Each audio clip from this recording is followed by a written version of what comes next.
What's up, everybody? It is the Golf on CBS preview show. Shane Bacon with Patrick McDonald. And Patrick, I know we're going to talk Valero Texas Open. I know we're obviously going to talk about Houston. I mean, how much of your current focus is on Augusta National?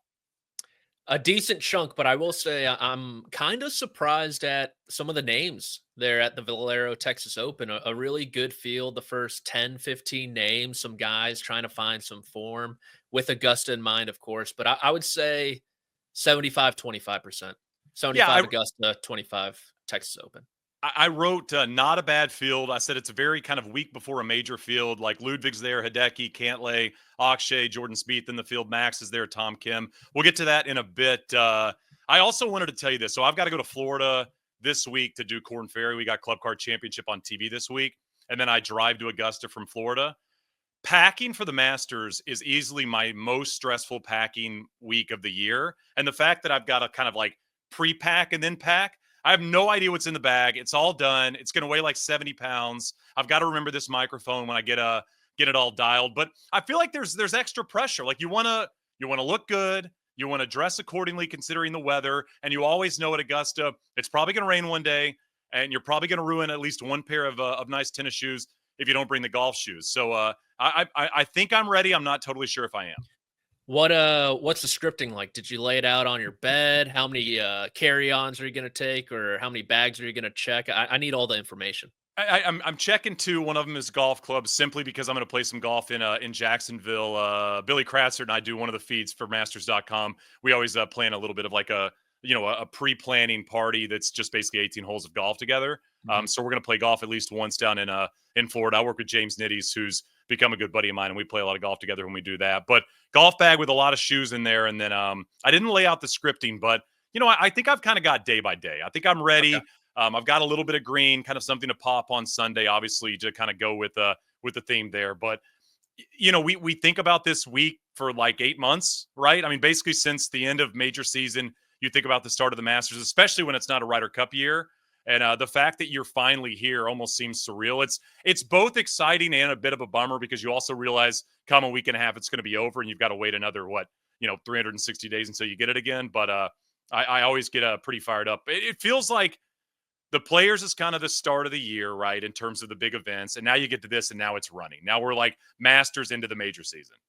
Yeah, you'll blink and it'll be August. It'll be football season again for all we know. All right, I'm honestly sorry. Go ahead. Go ahead. No, go ahead. No, I was just going to say I'm pretty nervous. I'm probably as nervous as some of the debutantes and amateurs going to Augusta National, being my first time going to the Masters. I feel like I'm going to be walking on eggshells. I don't want to make anyone angry. I don't want to make a bad joke, which I've been known to do. So trying to keep it on the straight and narrow. Yeah, I mean, I think that's probably the way to approach it. But, you can have a little bit of fun as well. I mean, you eat lunch in the media center, maybe go eat at the clubhouse one day. Don't bring your phone. Those are basically the rules, and don't run, and you'll be good to go. I wanted to talk Houston before we get to San Antonio, because now we got to start here. We do a segment at the end of all these shows where we say players that can win and can't win. Did we both have Min Woo as a can't win last week? Is that right?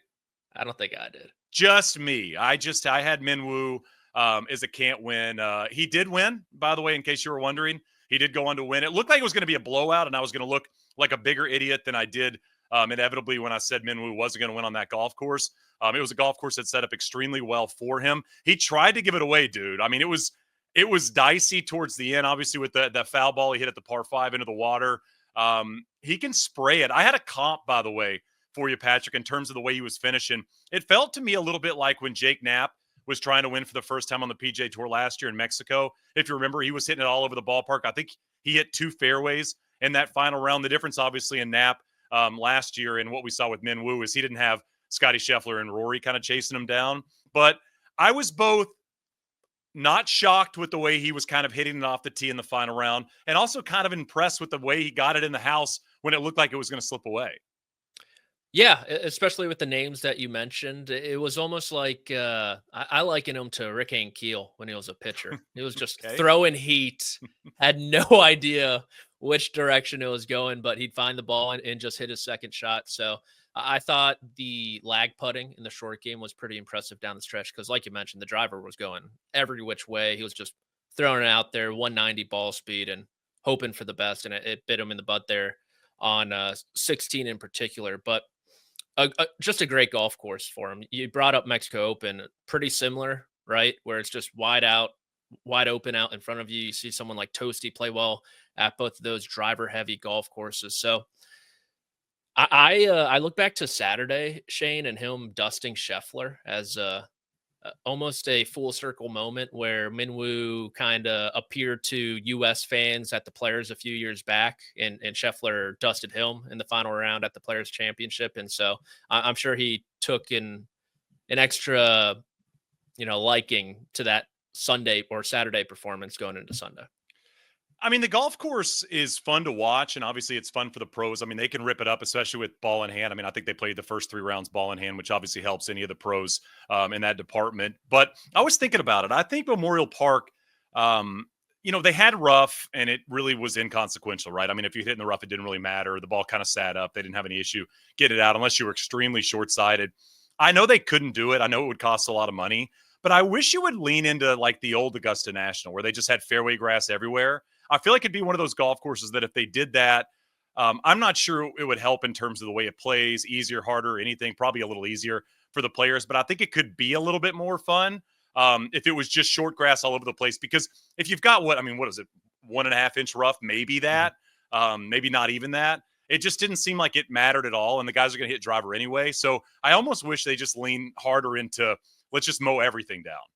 Yeah, why not? It was it's just tough with all the rain that was there in Houston with a golf course like that. Those guys are going to tear it up. And so it presented pretty boring, I think, on TV just because you knew what everyone was going to do pretty much on every single tee shot, and then from there everyone's kind of hitting from the same spot. So, yeah, switch it up a little bit. Maybe go lean old Augusta National like you mentioned. I'm game with that. All right, let's talk about the Minwoo one. That was great. Do you want to talk about like the main story of Sunday, the man of the hour, The real winner? Oh gosh, I mean, Toasty's getting grilled on the broadcast. You could tell. I don't think Bones is a huge fan. It seemed like maybe not a huge fan of the way Toasty goes about his business. If you followed Toasty over the last couple of years on the Korn Ferry Tour, on the PGA Tour, this is who he is. Like, this is what he does. He gets in people's kitchen. I equate it to like a lot of different sports that aren't golf. You know, there are guys that act a certain way in between the lines that don't act like that, you know, outside of the game. And I feel like Toasty's kind of that. And I also think one of the reasons Toasty is so incredible for pro golf, and so many people brought this up, is a lot of the heels in golf went to live. I mean, you think about some of those players that went away, and people talked about this. I mean, go through the list, right? I mean, Patrick Reed, Brooks, Bryson, you know, Sergio, Phil, like all those players that can ruffle feathers all left the PGA Tour. And we were left with a lot of the good guys, the Rorys and the Scotties and the JTs and the Spieths, those types of players. The fact that we've got a guy that isn't scared to go to a rules official because Minwoo's taking a long time on a drop, or get fired up on the first tee with Fox for whatever reason. I love it. I think golf needs more of it.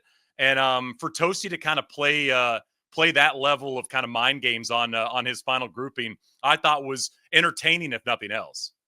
And don't forget him tweeting up a storm the morning after, too, going after Bones online. And did you see the Michael Kim tweet about Toasty, the quote he had this week? Oh, was it the driver one? Yeah. So I mean, it's the best one ever. He tweeted out, Toasty hired a new caddy this week, Brian, and Toasty's only request was, quote, "When I ask you if you like driver, tell me I love driver." What more do you want from an athlete? Like, this is why we watch sports, because we want to have Steph Curry going out there and doing Steph Curry things. And then we want to have the player that's going to foul you hard and try to get under your skin. I mean, Patrick Beverly was that player for a long time in the NBA. And, you know, I understood why the broadcast went the way they went in certain times, but to not embrace who Toasty is as a professional athlete over a professional golfer, I think sometimes goes away from what makes sports so great. I mean, Toasty is awesome for what we want to watch, right? Yeah, exactly. And to be fair, on number 8, I think he was kind of in the right. I totally agree with you. Minwoo Lee took more than half an hour to play that golf hole. That is so freaking long to hit 5 shots. Technically 4, because he took it unplayable. Yep. So I was standing in the Toasty corner all afternoon. It feels like a lot of the people that have known Toasty maybe longer than the last, 4 or 5 weeks. What was the Asian player that did the crazy swings that was around Oh like 2 or 3, gosh. 4 years ago? You know how he kind of popped and we were all obsessed with him, and then he got to the PGA Tour, and then people started to embrace his antics a little bit, and then it seemed like he kind of rubbed some people the wrong way for whatever reason. It's like, no, no, no, no, no. This is why he's great. This is why we love people like that, is because they do things that so many people don't do. And I mean, the Toasty thing, like, runs through caddies. I mean, if you go listen to the Shotgun Start over the last like year and a half, you're going to hear incredible stories about Toasty there. But again, I'm in Toasty's corner because I think golf needs a little bit more of this. Yeah, absolutely. Ho Sung Choi, by the way. Yes, that guy. That's the guy. Love with that the guy, man. absurd golf swing. Go watch those highlights on YouTube. I totally agree with you, though, because 90%, probably 90% plus of golfers, they do things by the book. And so when you have that 10% who don't, it's awesome because it gives guys like us something to talk about. Does this change the way you think about Minwoo Lee at all? Does this do anything different for the way you think about him as a player, as a pro, as a winner? I know a lot of people through TGL have had a little bit of fun in terms of him being kind of that simulator golfer. Obviously, getting a win with those players pushing you is impressive, even if you don't play your best stuff through the first, let's call it, 16 holes. I don't think so, really, just because, I mean, this guy has been a winner for a long time. I know it hasn't happened on the PGA Tour, but he won a Rolex series there at the Scottish Open in a playoff over Fitzpatrick and Dietrich a few years back. He won in Australia PGA Championship a few winters ago. That's a huge event for someone like Minwoo, and he's contended in major championships. I mean, he was right there at LACC as well, and in his Players Championship form too. So I think the golf course played perfectly into his hands. And I think now the next step would be to kind of transfer his skill set and try to hone it in for a variety of tests. All right, let's talk a little bit about Scottie and Rory. Obviously, both had good weeks, didn't quite get it done. The Rory elbow thing at the end of the round was very weird that he just threw that out there. I mean, I don't know why you say it. I think Rory at times suffers from being a little bit too honest with the media, which is something we all want. But I think in terms of what's best for Rory, maybe don't say anything about the elbow and show up and play the way you've been playing this season. But I mean, we never get it, dude. We never get it at these majors. We never get the two best in the world clashing. We're going to get Justin Ray on in a bit to kind of talk about some Masters stuff and some stats to prepare for next week. But it feels like it would be incredible if it happened considering the way they're playing, but the trending continues to go that way, doesn't it?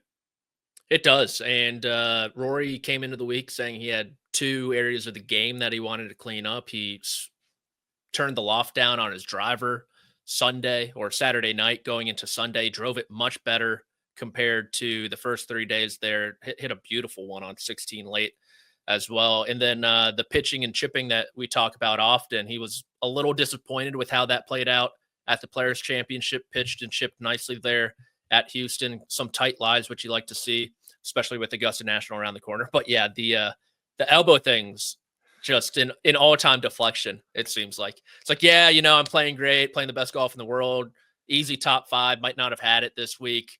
By the way, this elbow, I don't know. Maybe you guys should be talking more about Scottie or someone. Not feeling great. Not feeling great. If you guys talk about Rob, all these top 10s, all these top 10s, it's like he's doing good. Incredible stuff over there on Live. Yeah, exactly. Yeah. It's like, don't talk about me. I mean, maybe the throwing the injury thing out there is a play we haven't seen in a long time from Rory. I mean, he missed a major because of that soccer injury, but it's like that was 8 years ago. It's like, yeah, sure, man. I mean, it's an elbow issue, and hopefully I can go out there and play. It does feel like he's tinkered a little bit off with the driver this year. It seems like, there was the Uber story from a few weeks ago where he Ubered in clubs, I think at Bay Hill for Sunday. They were old drivers. Seems like he's not in love with the new age driver that they've introduced this year. And he's still trying to kind of figure out how best to lean into that. But, he's going to have to drive it well at Augusta. If he drives it well, he obviously has an extreme advantage on that golf course over so many of the other players. And if you can find something that's going to dial in, I also love that the elbow story came with, also, my coach is coming in, and we're going to work all weekend. And you're like, wait, you can't have both. Like, you're going to do therapy, you're going to work on the treatment on the elbow, or you're going to be spending 8 hours hitting range balls. I just didn't quite get that interview at all. No, and then he flies straight to Augusta National also. Right. Straight to Augusta. Hope the elbow's okay. Yeah. Patrick, I wrote this on Twitter. I'm not sure since Prime Phil that we've had a player when Scottie left it short on 18. Obviously when he's trying to birdie out in post 20 and make Minwoo at least make birdie to win there. Hits it short. I think for any average player, for any average pro, it's not the easiest up and in with that false front. I'm not sure there's a player that has existed since Prime Phil Mickelson that I'm more confident is going to hit the shot, not just to get it up and down, but to hit it to gimme than Scottie Scheffler. Like it's any shot, any type of ball flight, hit it low with spin, get it up in the air. It's like every pitch shot he hits, especially the ones under pressure, feel like they're within 3 or 4 feet. It's incredible, the set of hands the guy has. Yeah, and it just takes so much stress off that putter too, where like a 5-footer from down below, that's a great chip. Don't get me wrong, but then you have to go to that next shot, go to that next putt, and for him, it's just so stress free. And I thought it was the perfect tune-up for Scheffler going into the Masters. I wanted to see that putter in particular cooperate. I think it was his best putting week in like 4 years. He was 61 of 63 inside 10 feet. That's huge for someone like Scottie Scheffler. Absolutely huge. He's going to give himself so many looks inside 10 feet on a weekly basis. And if he's knocking in a ton of those, that's just going to make it so much more difficult for everyone else. But Shane, I kind of want to kick it back to you because maybe they got the wind wrong or whatever it was, but it seemed like throughout the week, and it was kind of there highlighted on 18 when he came up short from the middle of the fairway, that his distance control maybe was a little off. We think about Scottie Scheffler, Shane, and it's like pin high every single time. And it seems like that might be missing a little bit so far this year. Yeah, I would agree with you. I mean, I think the strange part of him early in the season were those misses left with the driver. He's still doing that, by the way. I mean, he's missing less left with the driver, but you can see it in the body language. You can see it on the follow through. It frustrates him, I think, immensely when he does that. But yeah, I mean, I think you nailed it. I mean, Scottie's the best in terms of distance control with the iron since Prime Tiger. I'm not going to go down the route of saying, it's at Bubba level of it's better than Prime Tiger in terms of the season he had last year. We were not gonna maybe go down that alley. I think I might break my computer if I have to do that. But yeah, I mean, I think it's something at least to keep an eye on. I mean, that shot came up 30 yards short on 18. Yeah. I mean, he didn't hit it 30 feet short. I mean, it didn't even really, did it land on the surface? I feel like it landed short of the surface. I mean, it is strange to see.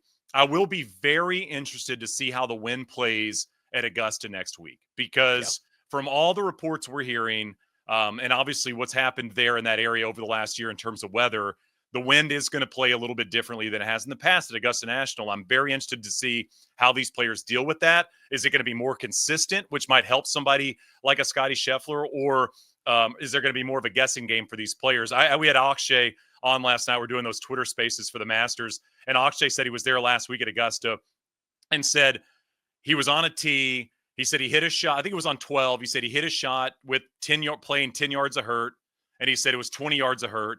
Drops the ball, hits another one, 20 yards of hurt, and it was 10 yards of hurt. And then he drops the third ball, and he goes, all right, I'm going to play 15 yards of hurt, and it was 20 yards of hurt. And he goes, these were consecutive golf shots to hit on 12, and that's the beauty and that's the puzzle piece that is Augusta National. But I'm with you. I mean, it was a shocking miss. Again, I don't think this matters for Scottie Scheffler in terms of how he's going to play at Augusta National, but to see a shot like that come up that short is something that is unusual to see from the guy that seems like that typically is 12 feet left, and he's going to have a 12-footer to win, right? Yeah, I mean, he had the same shot last year pretty much, and he stuffed it 6 feet below the pin. He just happened to miss the putt against Steven Yeager. So I can't believe you missed that putt last year.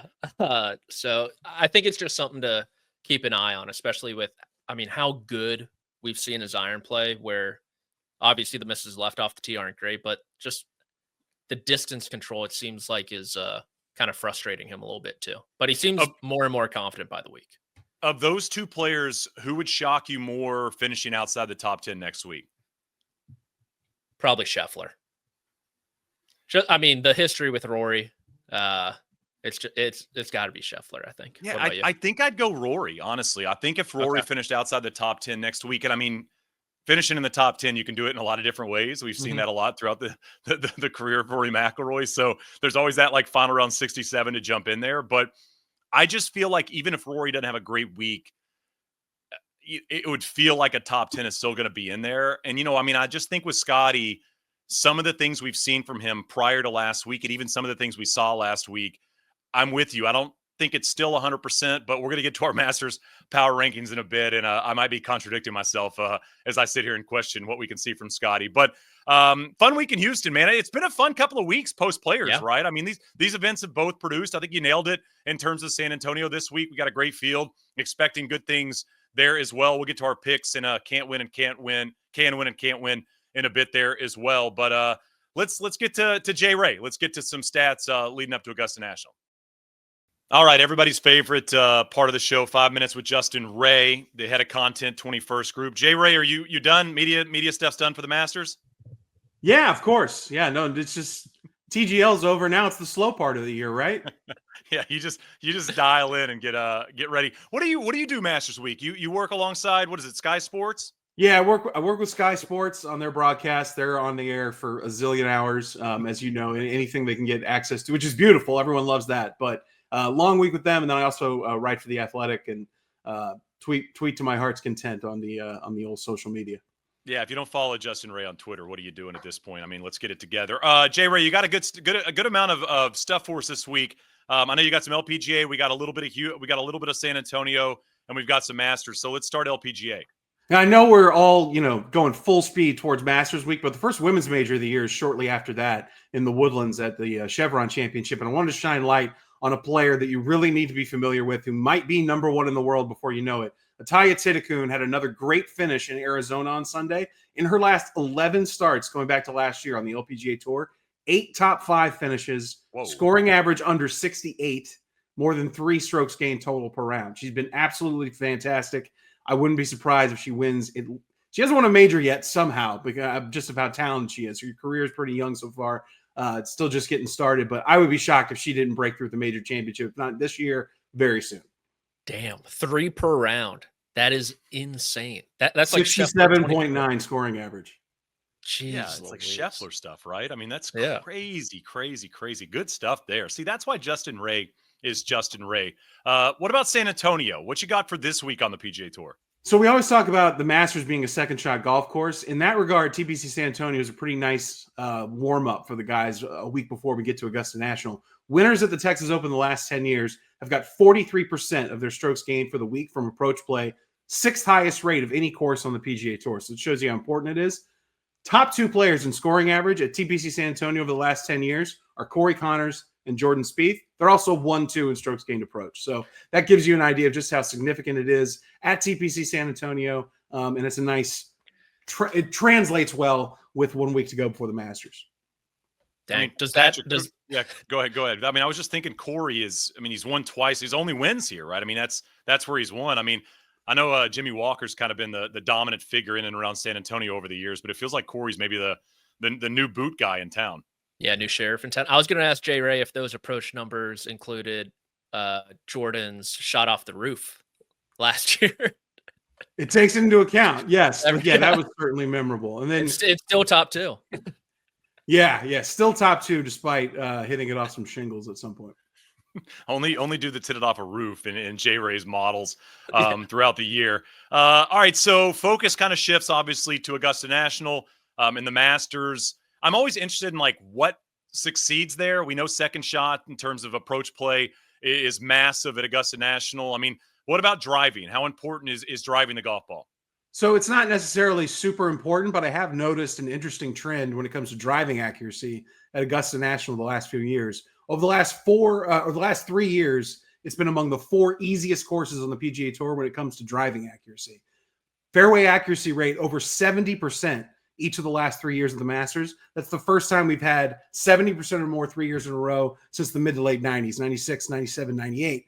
The flip side to that, though, is that when players do miss, it's statistically been a little bit more penalizing. 2016 to 2020, the penalty for missing a fairway at the Masters on average was about 1/3 of a stroke. Now it's up 1/10 of a stroke more to 0.42. So greens and regulation percentage after missing the fairway also down 46% from 16 to 20, 38% since then. So it's the fairways are easy to hit at Augusta National, statistically speaking, but when you do miss, it is specifically penalizing. Yeah, out of position, not great there. I wonder too. I mean, some of the changes around the golf course, I wonder how that's helped in terms of driving accuracy, because you think about 11 before the changes. I mean, probably one of the toughest fairways to hit on the golf course, and now it almost seems impossible to miss that fairway. I mean, you can still get yourself in a bad spot if you miss it too far right there, but I can only imagine those numbers and what they've shifted like over the last 3-4 years. Yeah, and just a couple changes like that to different spots on the golf course, and you can see a shift of that size that we've seen over the last few years. What about some trends as we inch a little bit closer and closer? Yeah, so 2 major streaks entering the Masters I don't think everyone's aware of. We've had 7 consecutive American major winners in the men's game. That's the longest streak since the late 1970s, when we had 13 in a row. Names on that list when that happened were Trevino, Nicklaus, Johnny Miller, Tom Watson, Ray Floyd, Jerry Pate. But we've had 7 in a row, the longest streak in 40 plus years in the men's major championships. And another interesting trend, I know I was texting with you, Shane, the other day, 4 straight Masters winners in their 20s. That is the longest streak we've ever had. Never had 4 Masters champions in their 20s before the run we are currently on. Wow. Dang. So is Rahm the last Euro, I'm guessing? Is that right? It would be, I've just gone off the top of my head. I think that's correct. I don't want to. 2 years. Dang. It just doesn't happen that often. You think about even those runs with Tiger, you have a Vijay Singh, you'd have a Retief Goosen, somebody to break that up who wasn't American. It's just rare we have that kind of run. I want one more quick master stat for you, because we're a week out. I wanted to look at kind of the rest versus rust that always comes up when it comes to the Masters. Only 3 of the last 13 Masters winners played the week before. Jordan Spieth in Houston before he won, Dustin Johnson in the weird fall Masters, and Hideki Matsuyama when he won. So it's been mostly rest going into the tournament for guys who have gone through and won the green jacket. I like that everybody always talks 2020, and it's always like that one. You're like that one. I mean, I can only imagine for you and your models, 2020 probably throws a curveball in everything you do, because it's such an outlier in terms of how many birdies there were and how low everybody went. I wonder at one point if it's not going to be taken out of the equation in terms of the way we think about it, but I wonder if there ever going to be like a lineup of this is what it looked like in April, and this is the November Masters in terms of stats. Yeah, there was pretty stark contrast across the board. I mean, remember Dustin Johnson setting the scoring record. I think we had, how many guys we had 15 under par or better? I mean, it was absolutely nuts. The scoring conditions were crazy. But we were just so happy to actually have a Masters after being locked up with Tiger King and, just nothing in the sports department. To have any kind of Masters was awesome. So, but yeah, statistically speaking, it's a massive outlier in a lot of ways. What a pool. Yeah, I was going to say you come for Justin Ray stats and you get Tiger King thrown your way. Not what you were thinking. Jay Ray, last stat question I have for you. When's the last time Tiger made an April Fool's joke on Twitter? When was that? Do you have that? How about that? That's a guy you couldn't get any information on out of about his health, or we didn't know he was playing the U.S. Open on a broken leg, and he's throwing April Fool's jokes out there. I don't know. It's a brave new world, I guess. It is definitely something different. Justin Ray, one of the best in the business, man. We always appreciate a few minutes of your time. Have some fun next week at Augusta National. Hopefully we'll cross paths. Thanks, guys. All right, power ranking time. Obviously, we're going to get to our Masters power rankings in a bit, but with Minwoo Lee winning on Sunday, Patrick, we were talking a little bit about modern nicknames in in professional golf, and we're going to power rank our 5 favorite modern player nicknames. Okay, so this is like players that are playing professional golf right now. How tough was it to find 5 modern nicknames? The nicknames have died. It was brutal. It was absolutely brutal. Yeah, like I texted you guys last night. I'm thinking the Mechanic. I'm thinking Big Easy. And you're like, no, modern only. I'm like, who the hell Nobody is this has pool nicknames. that we're pulling from right now? So I was thinking about it. So like, let's talk about and a couple of these people will have nicknames that I won't mention them. I'm talking about like the most popular people in professional golf right now. Scottie Scheffler, no nickname, right? Can't think of one, doesn't have one, not that I know of. Rory is Roars. That's not a nickname, that's his name. I'm out on that. Justin Thomas is JT. That's also not a nickname. That's just your initials. Xander is X, also not a nickname. And then you kind of start to go through some of those live players. Like there's one that has a nickname, and that's basically it.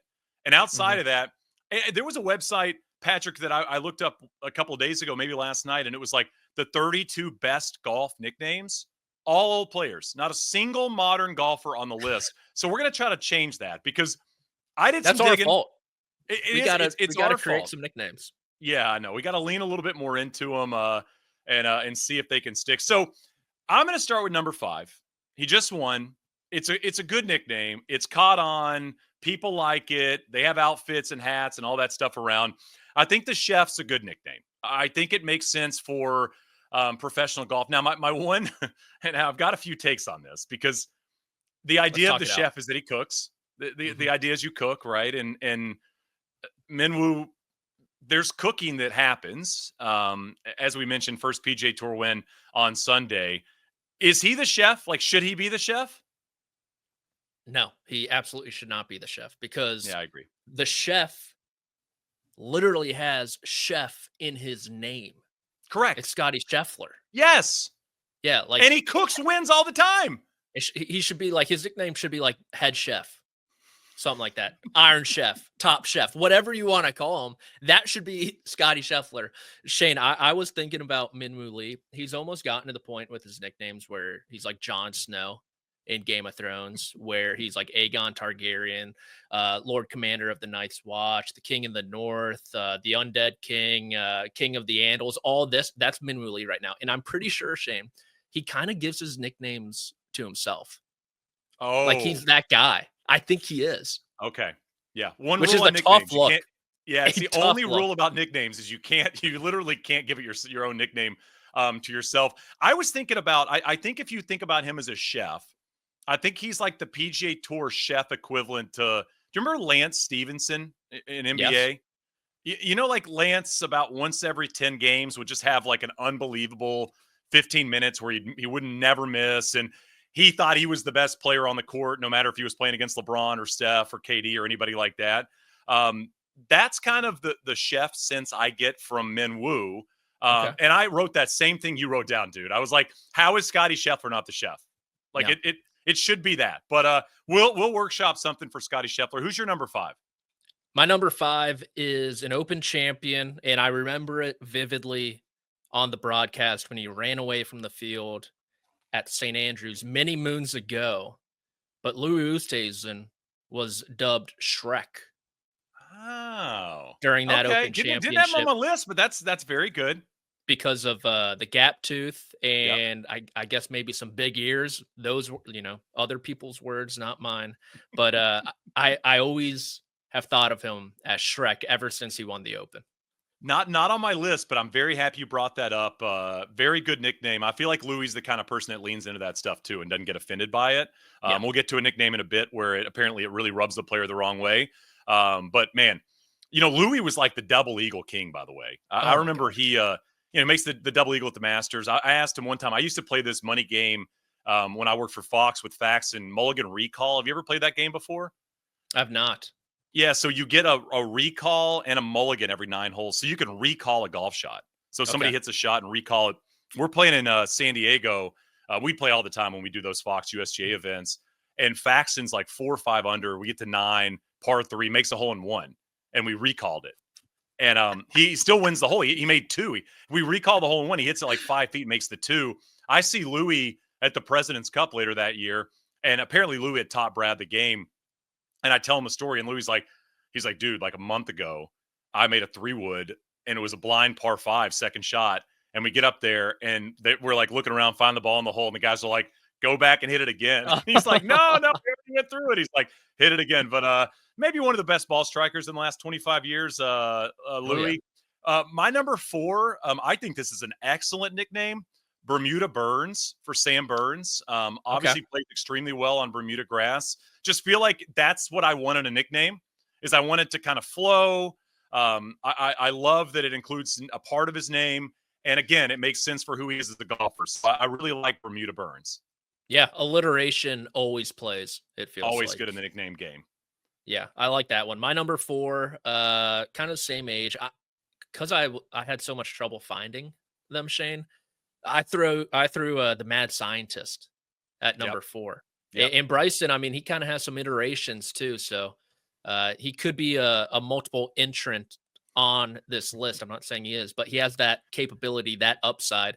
But I think the mad scientist is a great one for Bryson. Yeah, he was my number 3. I Okay. think it's a great nickname. I feel like you could now lean like, is he the content scientist or, you know, I mean, obviously there's a lot of different ways you can go with Bryson. I'm sure he's been called about as many names as possible on every list throughout his career. But, you know, like the scientist thing makes sense because Bryson's one of those guys that's not scared of trying everything. I mean, I remember him turning pro and he started face on putting. Remember? Like Yeah. right out of the gate, he started So it. good. I remember when he was winning that US Amateur, he had the dial on his bag for how far back he takes the club with the wedges. I mean, that's the one thing you can't knock Bryson on. You can knock him on plenty of stuff. The dude is not scared to try things. I mean, that's the success of YouTube and social media in general is like, let me go hit a shot over my house and see how many views I can get. Oh, wow, I'm getting millions of views. Like this plays. I feel like Bryson's one of those guys, like a lot of people go, oh, man, I've got this great idea. Bryson's one of those guys that's like, I'm going to execute said great idea. Yeah. So I like that. He was my number 3. Who's your 3? Okay, my 3 is you and producer Josh may get mad at me for my top 3 here, but I thought the bit was just too good not to do it. So my number 3 is Woozy, Minwoo Lee. Just simple, to the point. I know it's kind of name based, but I like Woozy. It rolls off the tongue nicely. For Minwoo, so we're saying multiple nicknames, right? Is that what we're going with? Well, my list, I had Minwoo as 3, 2, and 1. Oh, wow. Listen, no rules in the ranking game. No rules in power rankings. You can go with whatever you want. Okay, so we just a little spoiler there, but we know what's coming up for Patrick. My number 2 is the nickname I'd kind of teased a bit ago, the Golden Child for Jordan Spieth. Again, like what a perfect nickname. Apparently he hates it. He hates when people call him that. I think JT will needle him at time to time with that nickname. I've heard JT say it, you know, on podcasts and stuff throughout the years.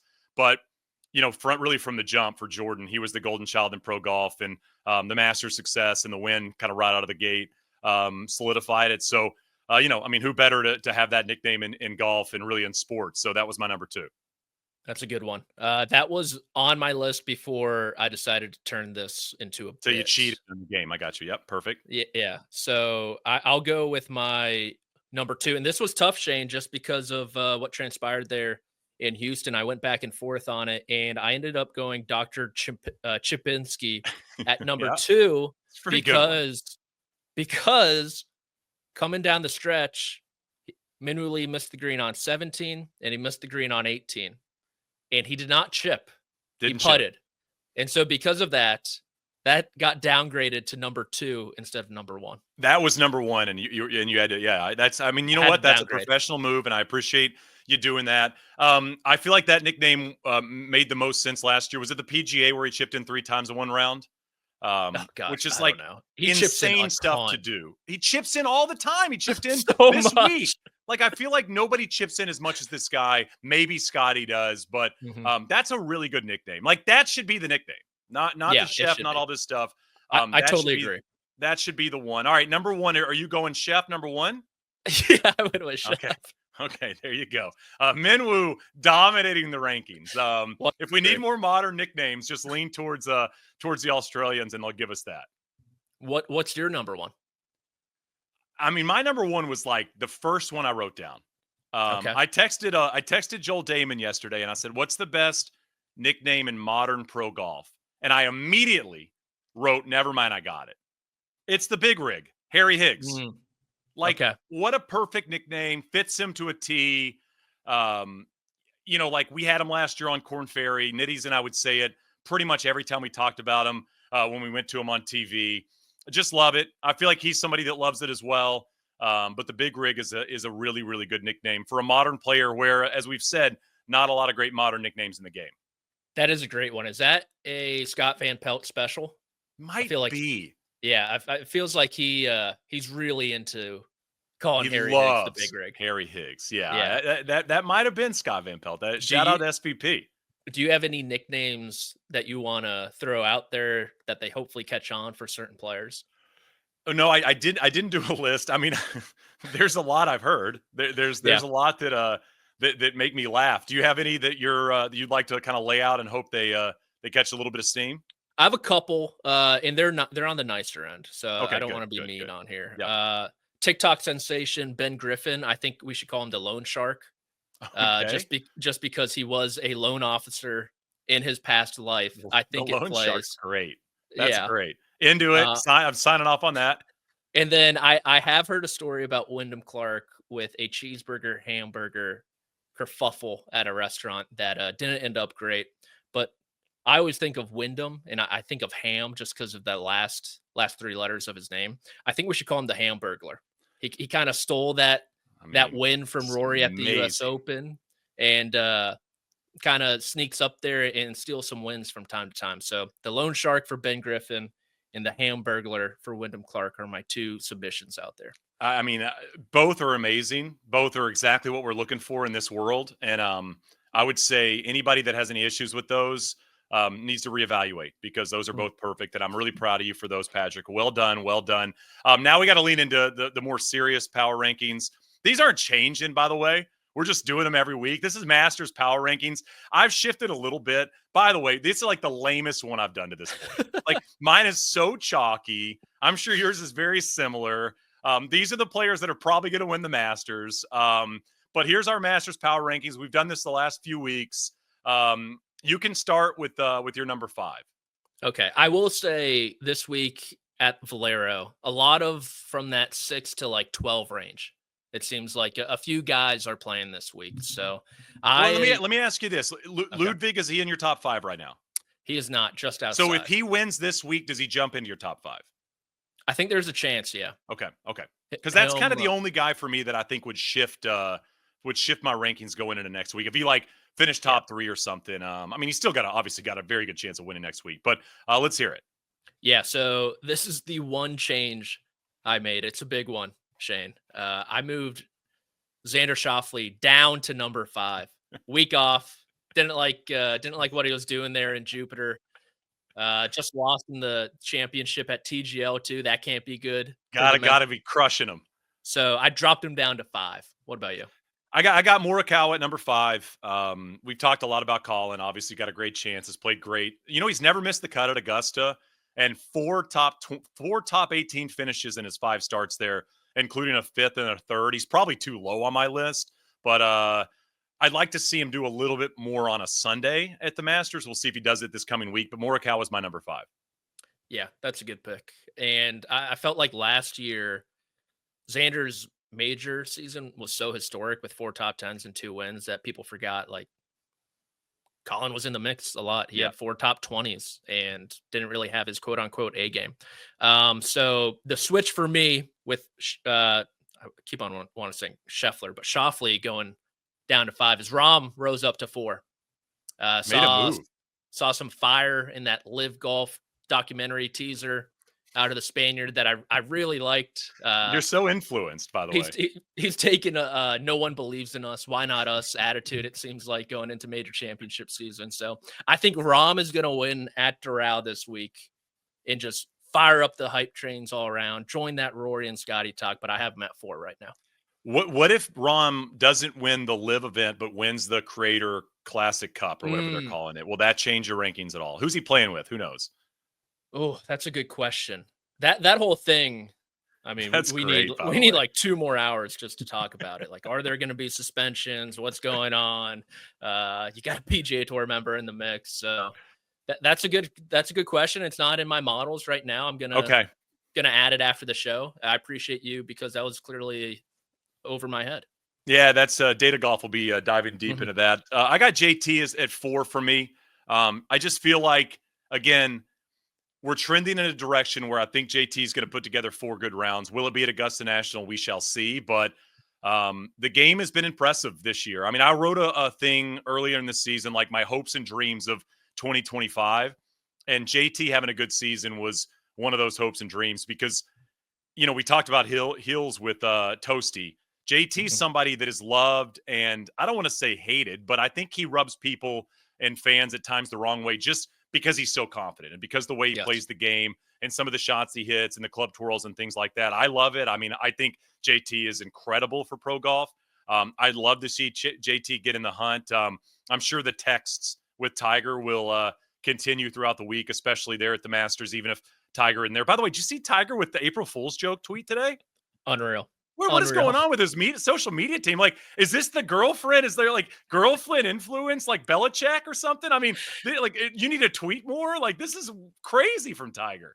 I was talking to Homa before the players, and I was asking him about the TGL group chat, and he was like, "Yeah, Tiger before the last match, like we're already eliminated from the playoffs, and he's trying to fire us up." And Max was like, "This guy must have so much freaking time on his hands right now." And now even more. I mean, now it's like injuries. Like, he's like, "What about an April Fool's joke?" And they're like, "You know what? You don't tweet. Like, you don't do that." He's like, "I got it. It's fine." I don't even know where we're at. Are we on number 3? I think we're on 3. Yeah. I'll go ahead. It's Colin Morikawa. Morikawa's 3. Yeah, just good form, good major form, knows how to get in the hunt. But I do agree with you. The Sunday thing isn't great. I'm not buying into the narrative that he can't close quite yet. And I think he gets one this year.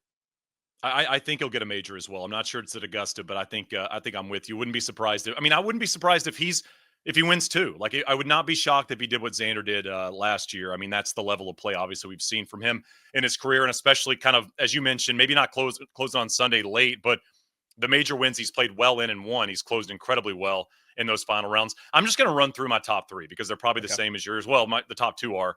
I got Rahm at 3. Will depend on what he does with the creators. Rory at 2. For me, just going to hang there no matter what the elbow situation is. And then I wrote Scottie all caps as 1. This time around, that's really the only change. Probably needed Houston a little bit. I actually, for his Masters chances, I like the not winning, even though obviously we've seen him win a whole bunch before. But I mean, how do you not go in confident if you're Scottie Scheffler right now? I really don't know. Yeah, it's 2 Rory, 1 Scottie for me. And look, last year's runner-up at the Houston Open happened to win the Masters as well. Scottie Scheffler. Who was that? That was Scottie Scheffler. Yeah, there you go.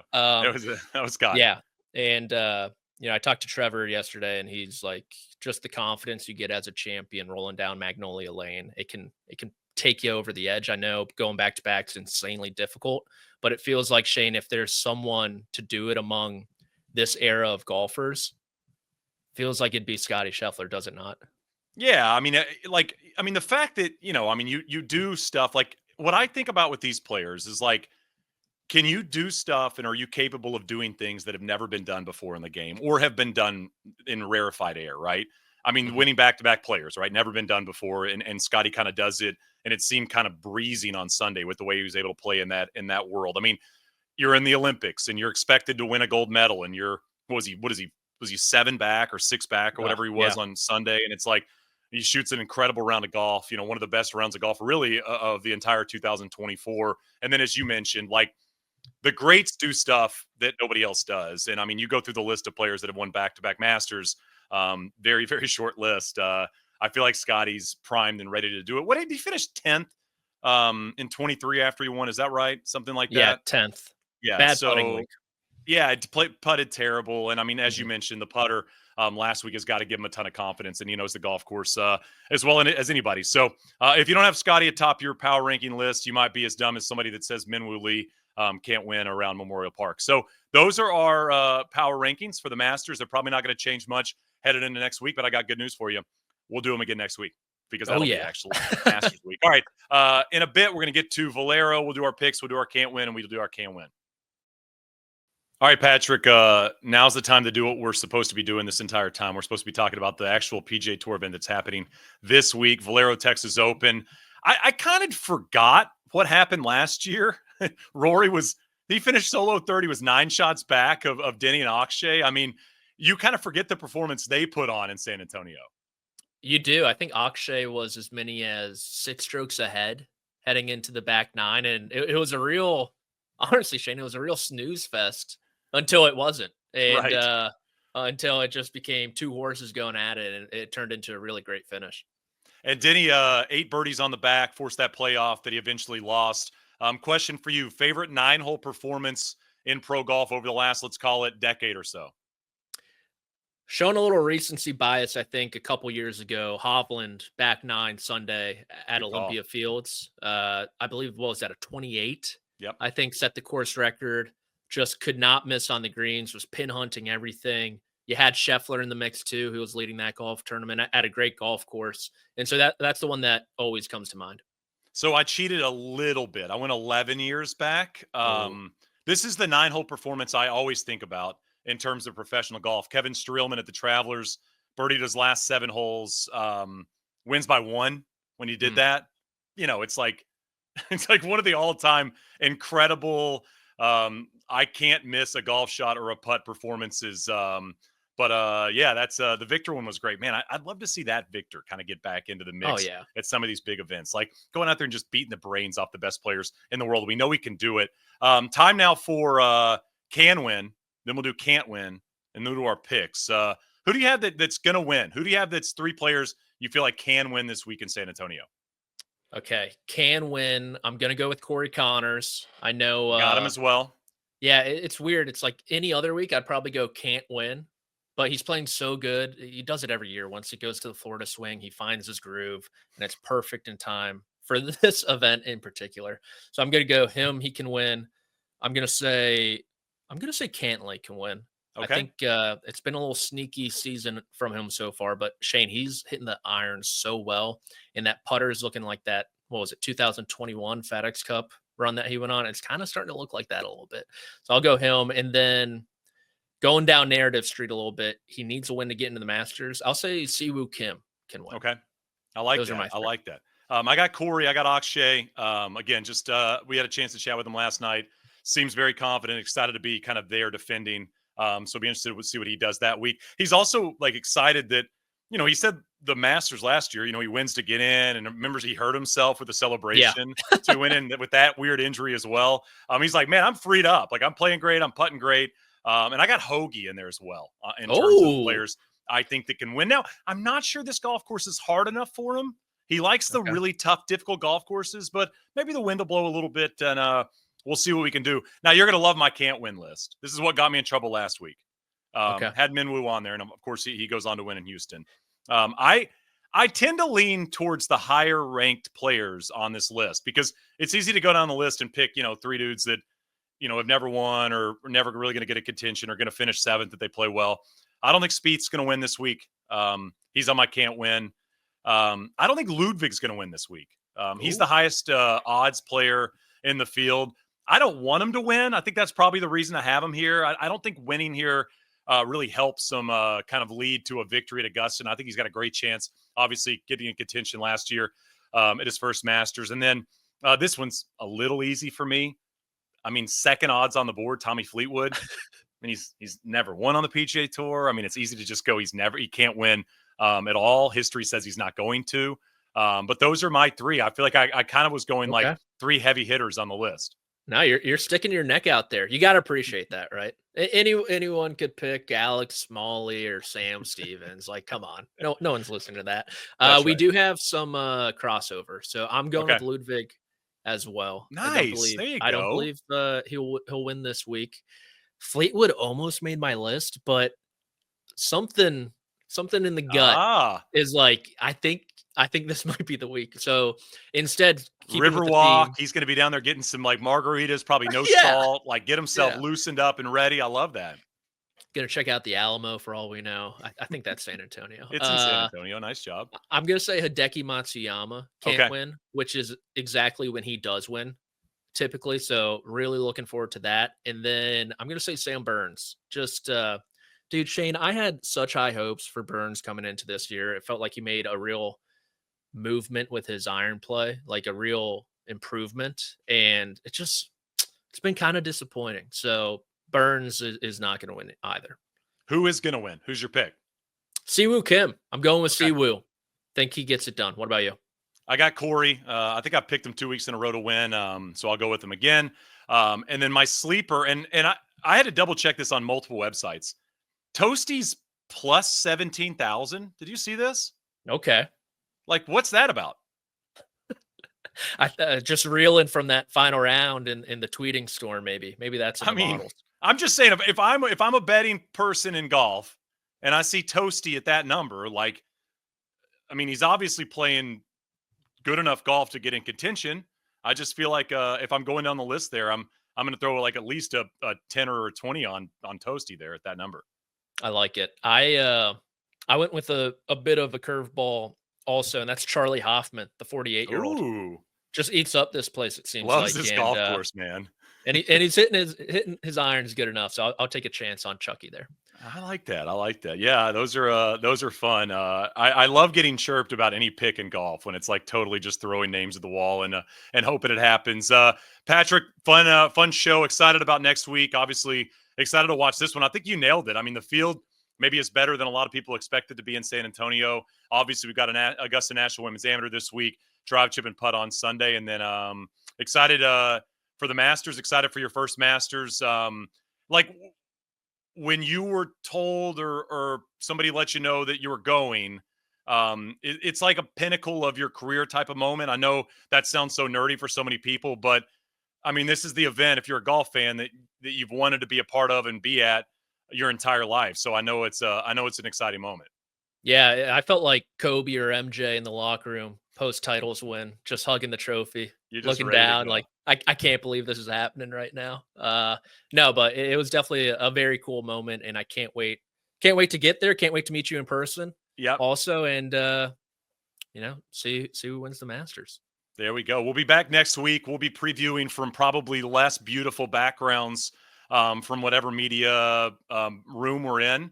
But we'll try to bring the heat next week. That's Patrick McDonald. I'm Shane Bacon. We'll see you guys next week.